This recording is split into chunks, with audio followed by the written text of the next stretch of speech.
Alhamdulillah, wassalatu wassalamu ala rasulillah, amma ba'd. Assalamu alaikum wa rahmatullahi wa barakatuh, my dear brothers and sisters in Islam. I'd first like to thank you very much for giving this poor slave of Allah a chance and opportunity to speak, my dear brothers and sisters, here in HIYC in Melbourne. I had to remember those acronyms. May Allah bless you, and may Allah bless the Shaykh Abu Ayman, Hafidahullah, and give him a speedy recovery. Tahur la ba's, inshaAllah. And may Allah bless you, brothers and sisters, as you've spent your time, precious time here with us, and hopefully we can help one another to learn about our deen, and inshaAllah help one another also to help one another to go to Jannah, inshaAllah, according to the Qur'an and Sunnah.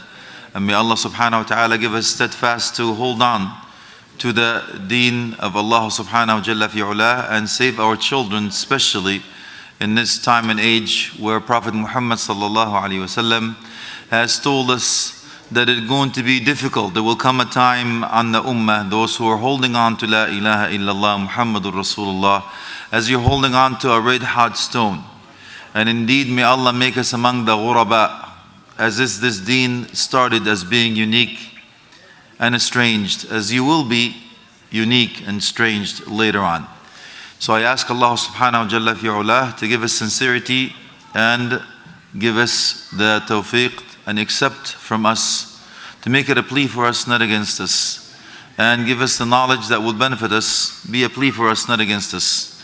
And inshallah we'll be on the right hand side scale on Judgment Day. Ameen. And gather us as He gathered us here tonight, to gather us with Prophet Muhammad sallallahu alaihi wasallam in Jannah. Ameen. So one day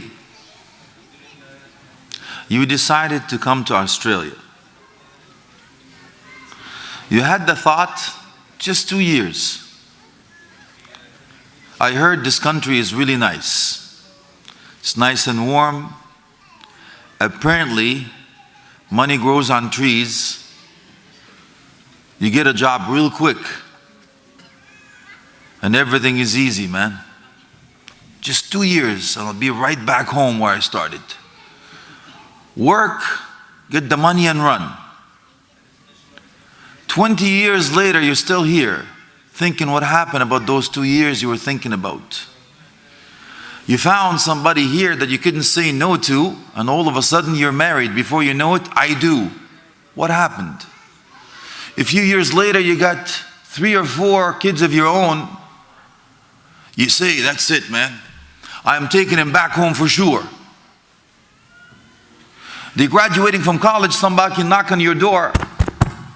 Uncle, I have a beautiful daughter, I want to marry her. You're still wondering what happened to those 2 years. Along the road, you're still thinking, what do I do? How did I drop the ball? My son Muhammad is now called Mo. And my daughter Fatima is called Queen Latifah. And I'm thinking, this is the same son that I put everything in, and the same daughter that I actually purchased everything for. They look at you and smile, and they tell you, father, mother, so pious. Indeed, they fool you so much. They wear the hijab in front of you. As soon as they leave the house, the hijab goes off, the makeup goes on, the perfume goes on, the high heels, the bling bling. What happened, man? Your son wears the thobe and the kufi. As soon as he goes out, they do the Jekyll and Hyde. Inside the masjid, he's like Abu Bakr. Outside the masjid, he's like Abu Jahl. They have a Facebook account. They actually invite you in. Your name is Muhammad. It's true. That's my son, Muhammad. And all of a sudden, you find out there's another Facebook account, and your name is Muhammad Deen. Now his name is Diablo. Your own daughter, Fatima, she has another Facebook account called Foxy Mama. And the hijab is off, man, and she's kissing the air in the corner. I have no idea what they pose for that. They think they're going to get married that way. Shaitan plays games with their mind, and you start thinking, well, how did I drop the ball? I should have gone home. I shouldn't even come to this place. You start wondering, will I be held accountable on Judgment Day? Because I hear Prophet Muhammad ﷺ says, كَفَى بِالْمَرْءِ إِثْمًا أَن يُضَيِّعْ مَا يَقُوتُ وَفِي رِوَايَةٍ مَا يَعُولُ. It is sufficient of a sin that you lead astray those who you shepherd, or those who you are entrusted with, or those who you spend money upon. Meaning your children. And you start wondering, will I get an exception like Prophet Ibrahim alayhi salam? Or another one just like Prophet Nuh alayhi salam? Is it istithna la yaqumu alayhi qa'ida? Is this now you cannot build a theory upon this? Will Allah subhanahu wa ta'ala hold me accountable on Judgment Day for the son and the daughter that I have, that I lost control totally over? They speak in a different language now. And I'm still talking to them in my language. And every time I talk to them, it says, when I was your age.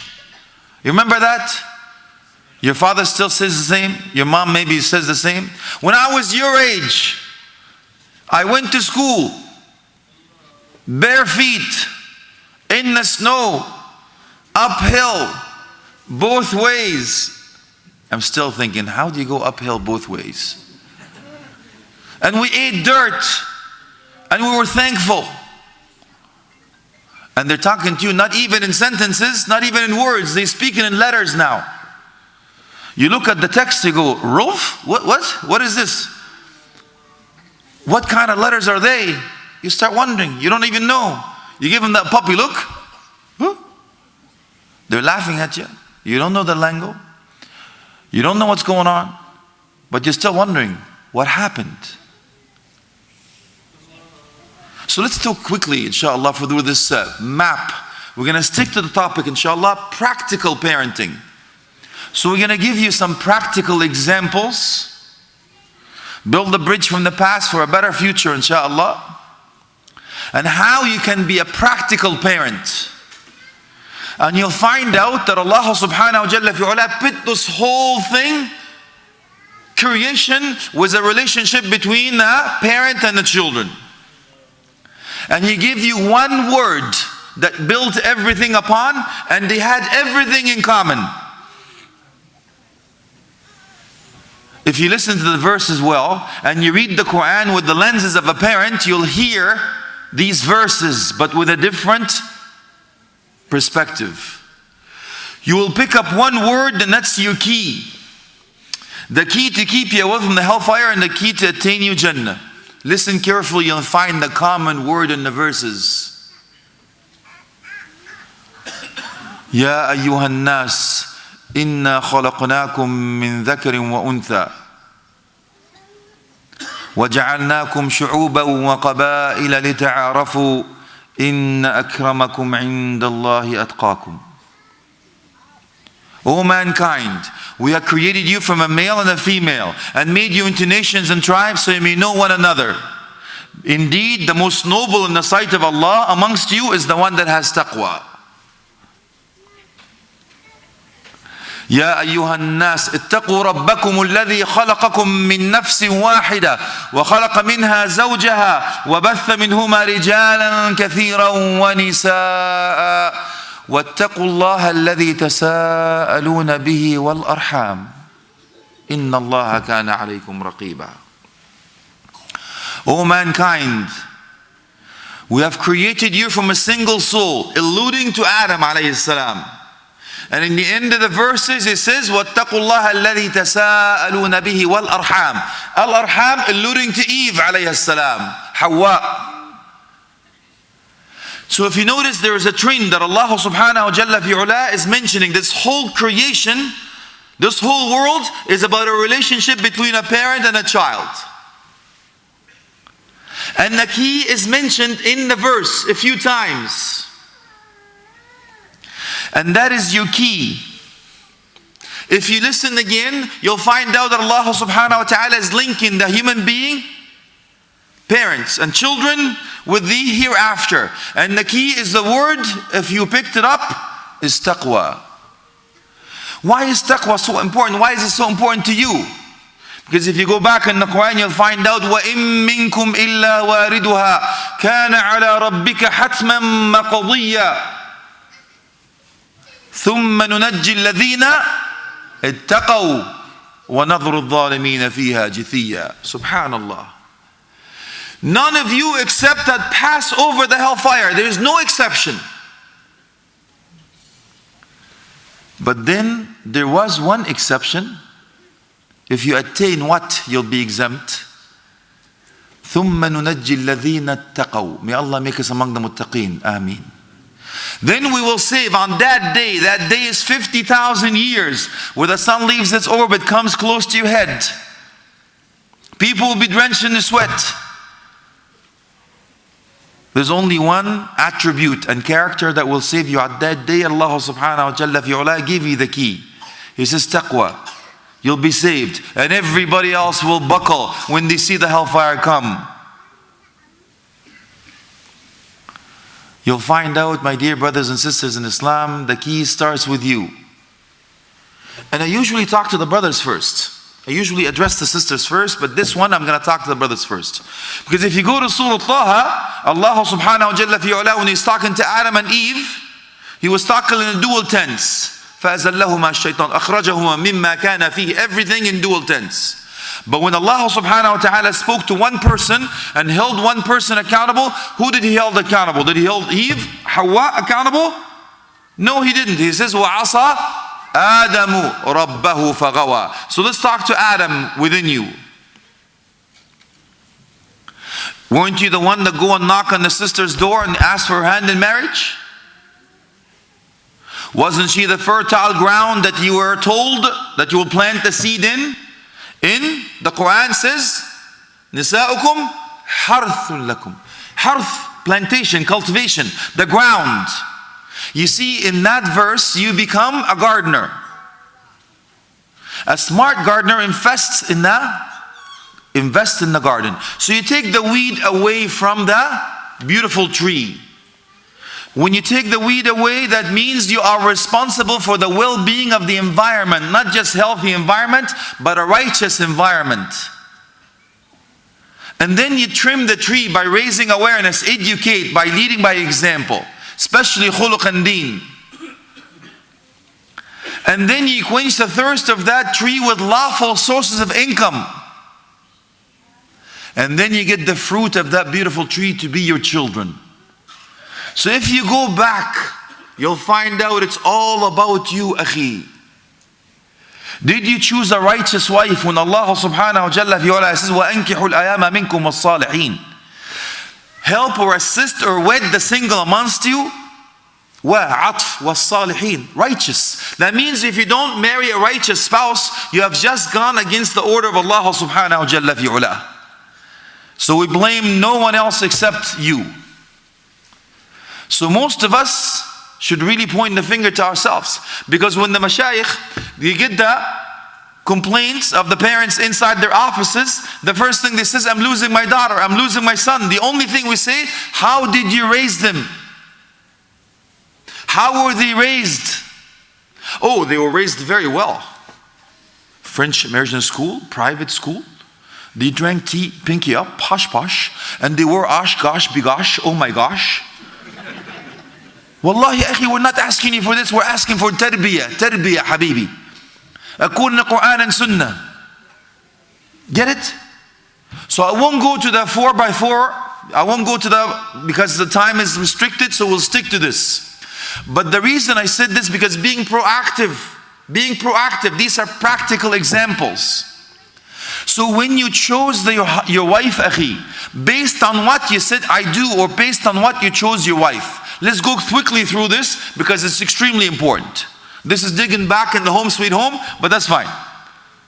We're talking about parenting, but this is being proactive now. Okay, so Allah subhanahu wa ta'ala mentioned a few things. Prophet Muhammad sallallahu alaihi wasallam mentioned a few things. When I asked the brothers in university most of the time, based on what akhi did you choose your wife? Do you remember the hadith of Rasulullah sallallahu alaihi wasallam? So yes, of course I know the hadith. Okay, what do you know about the hadith, man? لجمالها. Okay. What else, man? لجمالها. Yeah, I got that. I got you covered. All right. What's number 3? لجمالها, of course. My man, I heard you. Wallahi, dude, I got you down. Dude, you're here. I got you. I heard you. Maybe I misheard you again. Number 4. Did I mention لجمالها? Right. So that's the only thing they remember. I got you covered. But what happened, man? You remember everything else when you say فَظْفَرْ بِذَاتِ الدِّينِ تَرِبَتْ يَدَاكَ. The true winning and the true success is the owner and the religious background. So Prophet Muhammad says this is the only one. Remember, the scholar says it's positive and negative. That means if she has religious background, mean taribat, you mean this is a sustenance, provisions, that means positive. If she has the religious background. But if she doesn't have background, the religious background, taribat yadak ay iltasaqat yadaka bit-turab. You will lose everything. Your hand will touch dust, nothing, you will get nothing.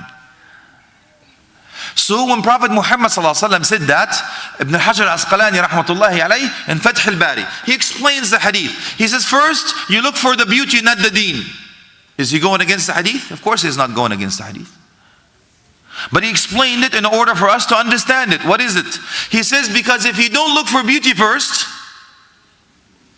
if you look for the deen first, if the sister has the deen, then you look for the sister and you don't see what you like, you're going to say no. I'm going to keep this family show as much as possible, inshallah. Then if you say no, you just refuse the deen. But if you look for the beauty first, something that pleases your eye, that you like what you say, now you ask for the deen. If you have the deen, you say accept, you accept according to the deen, or you refuse accordingly, not the beauty. So now when I talk to the sisters, when you come to complain about the husband and he does the drugs, he drinks, he beats me, he does all that stuff, he doesn't pray. It's okay, ukhti, based on what did you say I do to this man? You know what they say? Did you see this? How could I say no to that? His beautiful tie or that hair, the pecs and the six-pack. How could I say no to that, man? He came in, he drove in with a Mercedes-Benz. Okay, ukhti. But remember, Allah subhanahu wa ta'ala mentioned two things in the Quran and two things in the Sunnah. In the Quran, He says, Ya abadi istajir, inna khayra man istajart, al-qawiy al-amin. Oh, my father, hire him. I love this piece because my wife told her father that when I went to ask for hand in marriage. So it means a lot to me. This verse is very special to my heart. Oh, my father, hire him, because the best of those who you hired, qawi, strong. In what? At-Tabari rahmatullahi alayhi says ad-deen. Strong in iman. But the scholars now say strong in every aspect of life. Intellectually, academically, financially, mentally, physically, everything. Strong. Ameen, trustworthy, because you're entrusting your life with him, ukhti. And then the two in the hadith is khuluq and deen, or deen and khuluq, both. Taqdeem and ta'khir, no problems, inshallah. So you have four things. The khuluq and deen comes in, ukhti, and I won't be able to explain the whole thing. Moral conduct and religious background. These are the four that you look for in a husband. Same thing. That's being proactive. These are practical things in order for you to start your family on the right track. Okay. So you started your family. Alhamdulillah. Congratulations. You've been promoted. You're hired. You're now a husband. You left the singlehood. You're in the hood. Okay. But you have no idea how to deal with anything. There are 6 secrets. 6 secrets that you need to know before you get married. And going into parenting now, because you get this bundle of joy that changes your life. You know why they're so special? Because before you had that, you were just called a husband or a wife. But after you have your child, you're called a father and a mother. Major difference. I remember one brother that wanted to do this right. He wanted to make sure that their child comes in according to Quran and Sunnah, and he wanted to be proactive. So he read this Tuhfat al-Arus, right? And he learned everything, and he wanted to make the dua. He wanted to make sure according to Sunnah, man. So he kept saying, Allahumma jannibna shaitan wajnib shaitan ma razaqtana. Ya Shaykh, what do we say? He said this dua. He keeps remember that. But on the wedding night, when he saw his wife, she looked so beautiful, he forgot the dua. So he's going, Subhana alladhi sakhar lana hadha wa ma kunna lahu muqrinin la hawla wa la quwwata illa billah. He just remembered some dua. So now being proactive when you have the children is before the conception, before they're even born. You understand that the first haqq for your children, according to the scholars, is choosing the righteous spouse. First haqq. And at the time of conception, the dua. Oh Allah, keep shaitan away from us and keep shaitan away from what you're going to bless us with, meaning the children. Amazing, isn't it? You know, some of the scholars now say you should even actually play Qur'an because they listen to it. You know, the Japanese have beaten us for a lot of things. They're tired of inventing too many things. We should come up and do something, wallahi. We should help the Japanese, ya akhi. Because we're consumers now, right? We're not producers. Okay, so they say, you know what? They used to teach their children in the womb. So we should actually talk about Qur'an in the womb. We mentioned the ayat, we mentioned the adhkar, we mentioned the dua, the ahadith. Yes. Alhamdulillah. But you remember the day your wife came to you and says, honey, I have some good news. Doctor told me I'm pregnant. So you prostrate to Allah, thank Him for the hibah. It's a gift He's given you. You start putting your hand on her tummy. Oh, I felt a kick. You start talking now. Picking names, picking colors, picking clothes, painting the wall. And now you're treating your wife like she holds the future of humanity in her womb. Don't move too much. Don't carry this. Let me get that for you. Your parents, the in-laws, I won't talk about politics. Do you treat her like a queen? Totally different now. Let me carry this for you. No, let me cook. I'll make dinner. I'll clean this. Don't worry. Sit here. Put your feet up. Foot massage. No problems. Clean up water on aisle 9. Allah Azza wa Jal. I'll just drink from the glass. Forgive me, Sheikh. This will be the first and last time I come to HIOC. These guys will kick me out. I'm barred now. No more drinking for you. I don't even drive. May Allah help you, inshallah. Okay. So, you won't forget the day. It's true. And you won't forget the day that your wife seen death with her own eyes, given your child birth. You won't forget the day that she actually looked at you for the first time and smiled. You won't forget the day that they looked at you and say, Baba or Mama. You won't forget the day they took the first step for the first time. You won't forget the day they actually went to school for the first time. You missed them already. When did they come back? I want to hug them and make me forget the misery of the world. You won't forget the day that they gone to college. Things go far. And then you wonder what happened. Back to circle one. So, practical examples now. First one. By show of hands, who takes their children to Fajr prayer in the masjid? MashaAllah. 1, 2, Allahu Akbar. 3, Alhamdulillah Rabbil Alameen. So lesson number 1, practical. We're talking practical examples now. You need to bring your child with you to pray Fajr prayer. Alright? Let me tell you something. Some of us will not let your son do what? Go to sleep if there's a soccer game or a swim meet or a school or some kind of a exam. You won't let them go to wake up, man.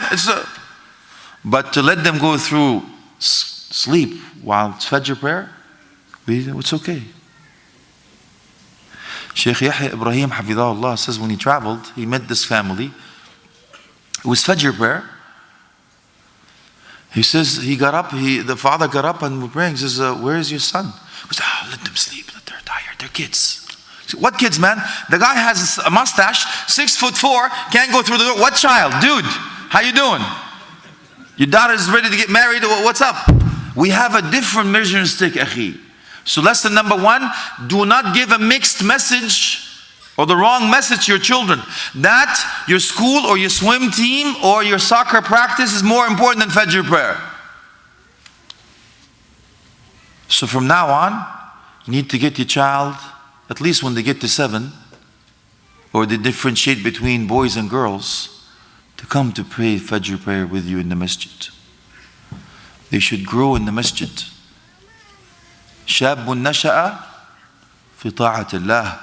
A youth that was raised in that obedience of Allah. رجل قلبه معلق في المساجد. A man's heart linked to the masjid. You know what that means? You pray a prayer and you can't hardly wait. When is the next prayer? Come out, you need to come back. It's just like fish out of water. Not bird in a cage, the opposite. Then step number 2. Talking proactive, now practical. When you come to the masjid for Fajr, or leave the masjid going home, you need to say Adhkar al-Sabah together now. I understand that somebody says, take my whom to what and where? Take my son to the masjid, pray Fajr? Dude, I don't even pray Fajr. How do you want me to take my son to Fajr prayer? I'm just giving you flags, that's all. I'm just going to tell you, you need to change, that's all. Because you already know you're going to be held accountable on Judgment Day for them. And there's nothing worse than you lead them astray. Nothing worse, according to Hadith. Okay. So what am I asking for? If you come to that door, prayed Isha tonight, I want you to walk out that door a different person. That's it. Very simple. That's why we're at Mercy Mission. Our logo is what? What's the twins of faith? Ilm and amal, which that means knowledge and action. We get the knowledge, we put it in practice. That's it. That's all I'm asking for you, brothers and sisters, wallahi. Okay. So I don't know the adhkar. Guess what, champ? You need to learn the adhkar. It's in Hisn Muslim, Fortress of a Muslim. Raise your hand if you have Hisn Muslim. MashaAllah. That's good. Very good. Now, raise your hand if you have an Android or iPhone, smartphone. Okay. You know Sheikh Bilal Phillips says, if you have a smartphone and you don't have Hisn Muslim, you need to make tawbah. You need to download this app, which is free. Okay, and you need to start remembering the adhkar, the remembrance of the morning, the remembrance at night. Practical. I'm just giving you pointers. That's all. Whether you take it or not, it's up to you. All right. So when we learn the adhkar, let's say together. Now I learn, oh son, let's learn together. Fantastic.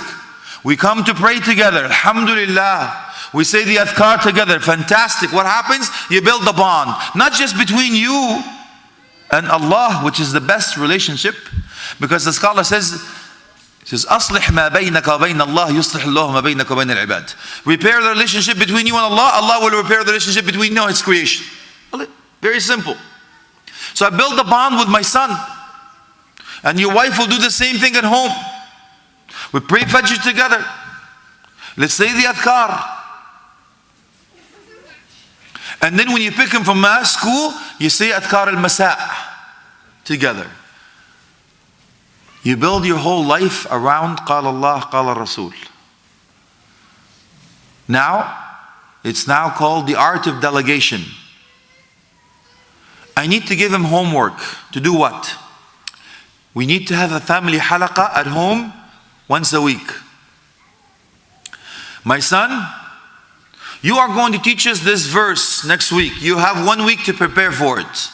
My daughter, you're going to teach us what this hadith means, and now the ibar wal idat will derive the ahkam, the lessons learned and the wisdom behind it.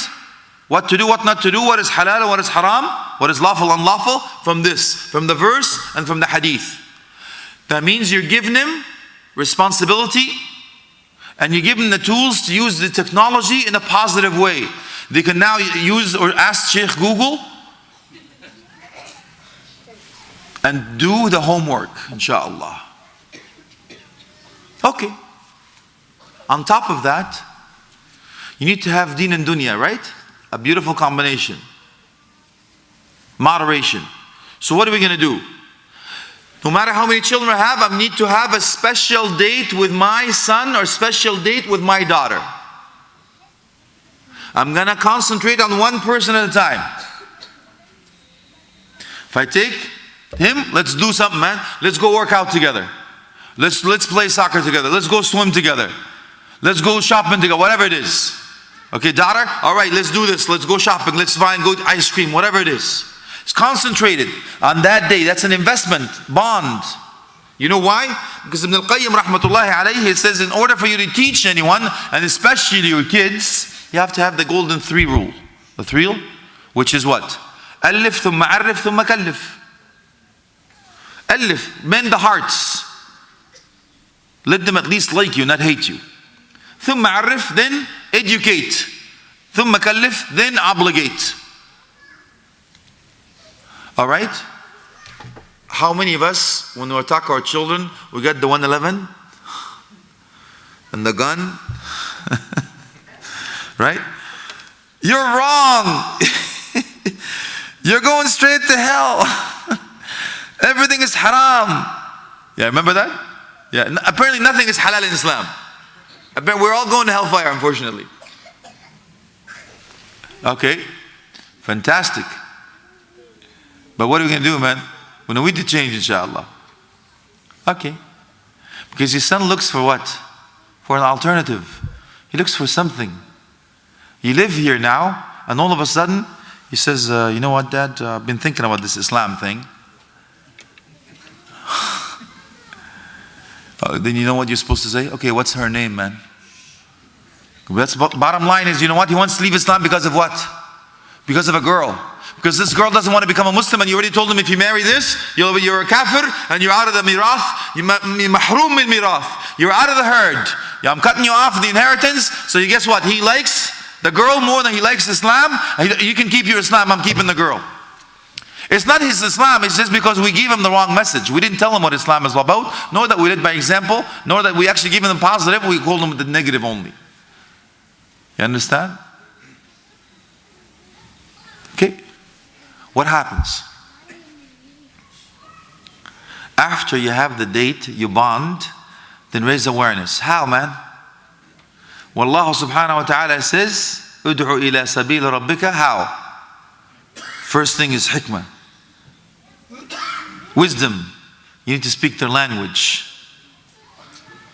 Understand what they go through, the environment they're in.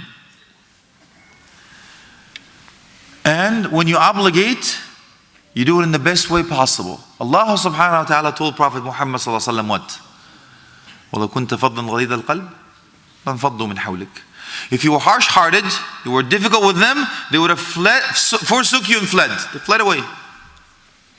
That's the best of creation. You understand, you need to deal with your children in a different manner now. Let me give you an example of something called the elephant theory. And hopefully you didn't hear that, nor that you're using that. Some of us may have. Does this sound familiar?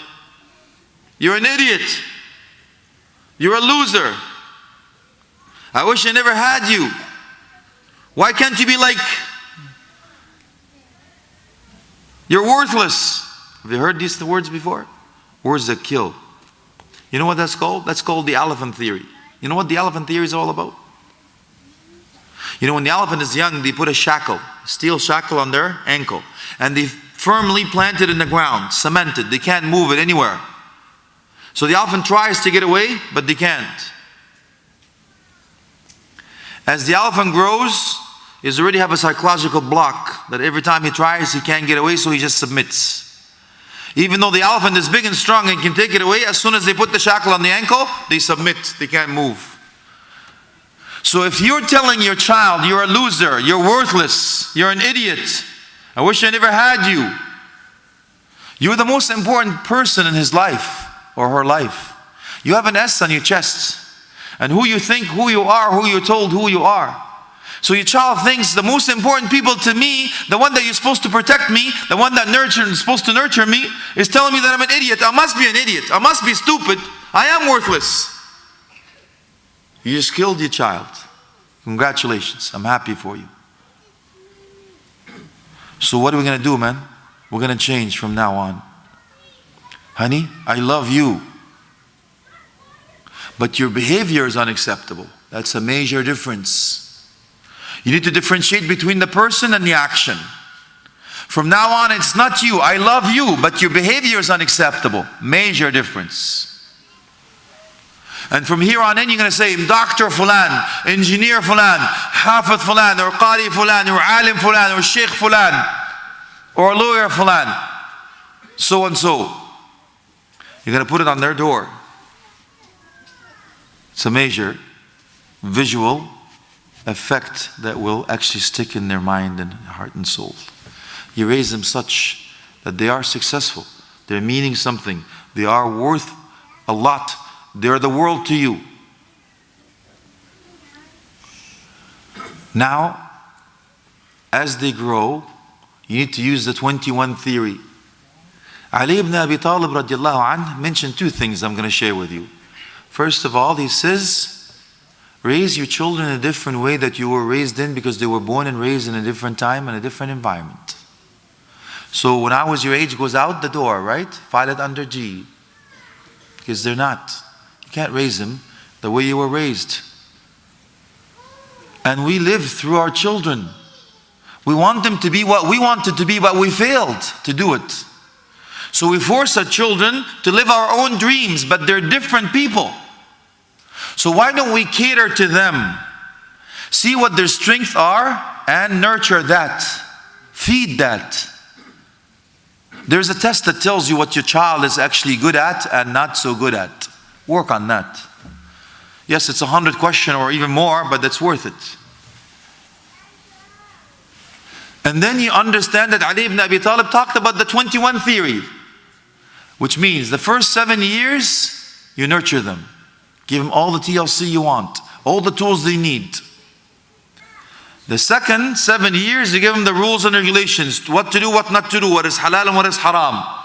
Roadmap, every tool they need to actually combat this life. The third 7 years, you befriend them. That's the teenage years. Because it's too late by then. You understand why Prophet Muhammad says, "Muru awladakum lis-salati li-sab'a, wadribuhum 'alayhim bil-'ashr, wa farriqu baynahum fil madaj'." Command them to pray at 7. That's why Ali ibn Abi Talib says at 7 years old, that's when you're supposed to pick it up. And discipline at 10 and separate between them in beds. The scholars, they're different. Is it 7 years or 10 years? And the majority of the scholars now say 7 years, because they're now new and improved, industrial strength. They can teach you a thing or two. So my dear brothers and sisters in Islam, that's a quick journey through the life of a child before they were even there. Spouse, before the conception, the dua, and actually when they're born, the adhan. You know why? Ibn Taymiyyah rahmatullahi alayhi, Shaykh al-Islam Ibn Taymiyyah rahmatullahi alayhi says, when they hear the adhan, the da'wah of Allah precedes the da'wah of shaitan. The first thing he hears is, La ashhadu an la ilaha illallah, ashhadu anna Muhammadan Rasulullah. So tawheed is in their heart and soul. The first thing. As a matter of fact, he says the first thing, as soon as they start speak, he says, teach him. Teach him the tawheed, teach him shahada. Teach him to say, ashhadu an la ilaha illallah, or ashhadu anna Muhammadur Rasulullah. But what do we teach him first? Money. Okay, how many of us raise our kids to be our retirement plan? Listen, man, I'm just being honest with you, right? We invest everything. You're going to be a doctor, son, and that's it. You have no choice. You're a doctor, you're an engineer, you're a lawyer. That's my retirement plan. I can chill now. But how about this, akhi and ukhti? Raise your children to be your retirement plan, but the Jannah, man. Your retirement plan here in this life is great, but how about your retirement plan in the hereafter? What's my proof? Allah subhanahu wa ta'ala. What did he say? وَقَدِّمُوا لِأَنفُسِكُمْ. Proceed for thyself. You know what that is? Yes, I understand some interpretation called foreplay, but the authentic interpretation of the majority, this is your children preceding you. Have you not heard the hadith? إِذَا مَاتَ ابْنِ آدَمَ انْقَطَعَ عَمَلُهُ إِلَّا مِنْ ثَلَاثٍ. If the child of Adam dies, their actions need to cut off except of 3. Help me out. Number 1. Sadaqatun jariyah, ongoing charity. Number 2. Beneficial knowledge. علم ينتفع به. Number 3. وَلَدٌ صَالِحْ يَدْعُو لَهُ وَكُلُّ مَوْلُودٌ وَلَدٌ. Not a son. Every child that is born is actually called walad. Mawlud. They will make dua for you. How will they know that you make dua for you if they don't even know the ABCs of Islam? If you didn't invest in them? And the last thing I will leave you, inshallah, is the time you spend with them. Spend time with them. before you have to spend time with them. You see, we call this the dollar sign dad and the career mom. Don't be a dollar sign dad, akhi. You see, you don't spend time with your kids. You think the only job you have to do is bring food on the table, roof over the head, clothes on their back. That's my job. I'm the S sign. I'm the dollar sign dad. I don't spend time with you. I don't know you. I don't even know your favorite color, know your favorite sport or what you want to do. I don't know you. You don't know me. So they see you as a dollar sign. So when they grow up, when they have their money, they think they need you. They don't need you anymore. They'll tell you, Dad, you weren't even there for me when I was young. Why should I be there for you when you're old? So don't be a dollar sign dad, man. Spend time with your children before you have to spend time with your children. You know where? In the hospital, in prison, in the rehab center, or in the morgue. Take your pick. Which one do you want? You know the story of the man that didn't see his son much?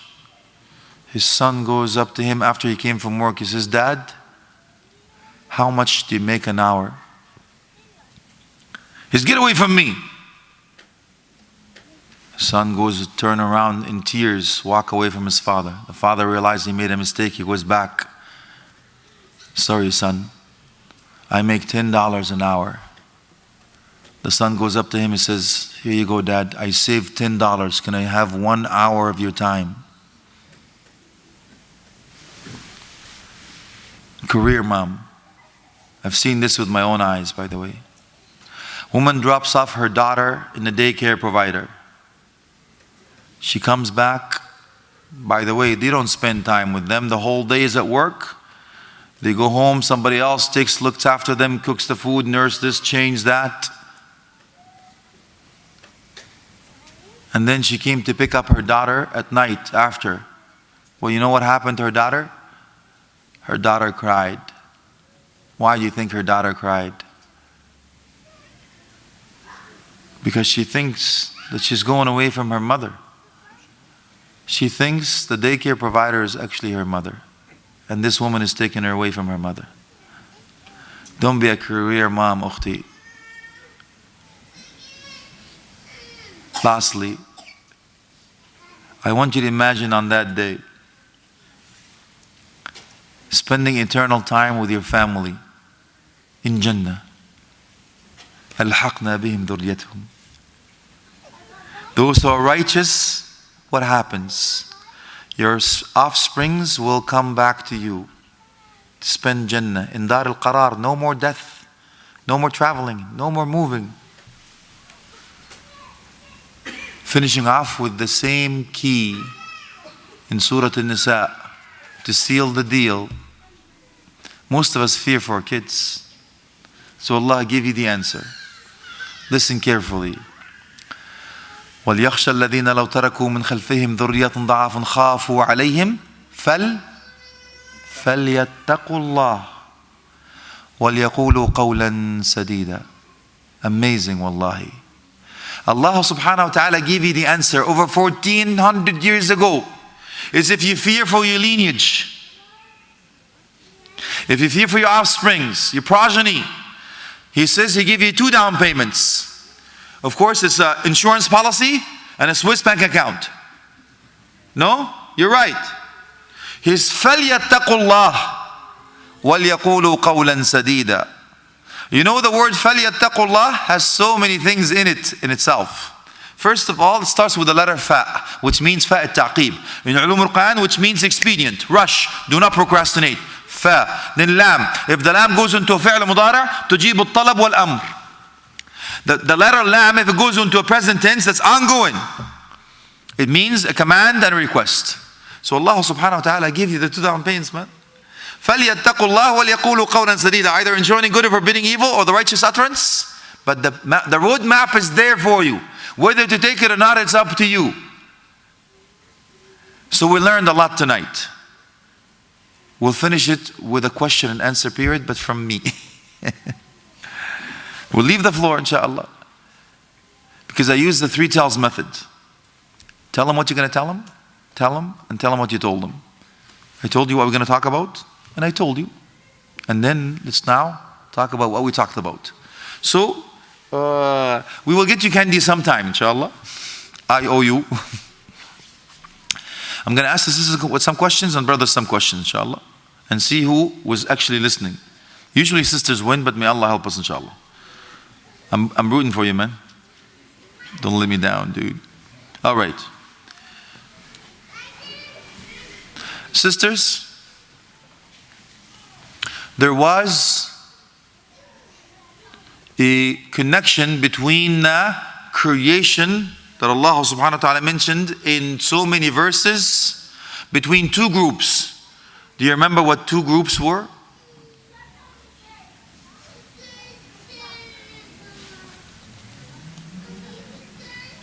Okay, you can do a sign language. Allah subhanahu wa ta'ala mentioned two groups, the reason of creation, in different verses. Anyone? Okay, maybe the brothers can help him out. What are the two groups? Allah yaftah alayk ya Sheikh. Parents and children. MashaAllah. Okay. Now it's the brothers' turn. Brothers, there was a common word that was repeated in the Allah yaftah alayk. Ya salam. I'm so impressed, man. I am seriously impressed.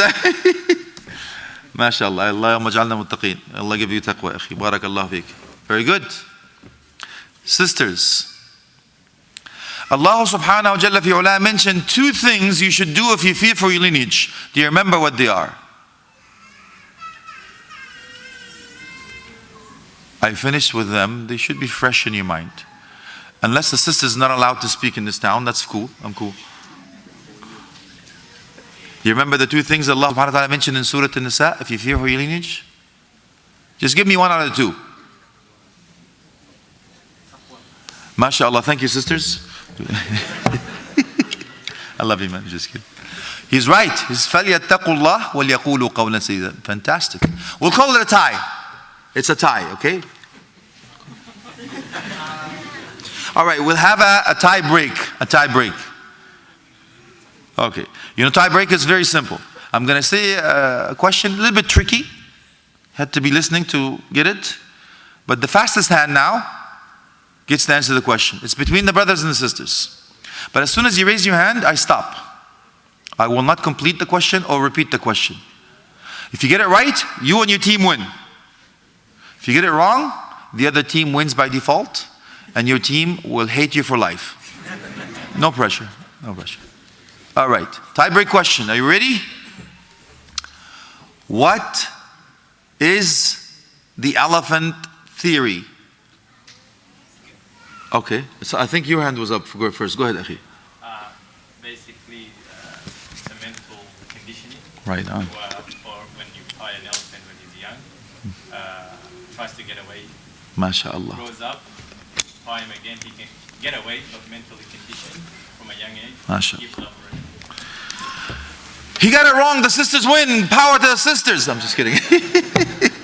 No, he got it right. I'm just kidding. He's absolutely right. May Allah bless you, Allah. Fantastic. Jazakumullah khair, my dear brothers and sisters in HIYC. Is that right? Something like that? Wallahi, I love you for the sake of Allah, and may Allah bless you, inshallah. I won't forget you in my dua, so don't forget me. It is the words that I wanted to share with you. So may Allah make it sincere for His sake and accept from us. And if you have any questions, by all means. If not, may Allah bless you all, inshallah. Subhanak Allahumma bihamdik. Nashru an la ilaha illa ant. Astaghfiruka wa natubu ilayk. Jazakumullah anna khaira. Wassalamu alaikum wa rahmatullahi wa barakatuh.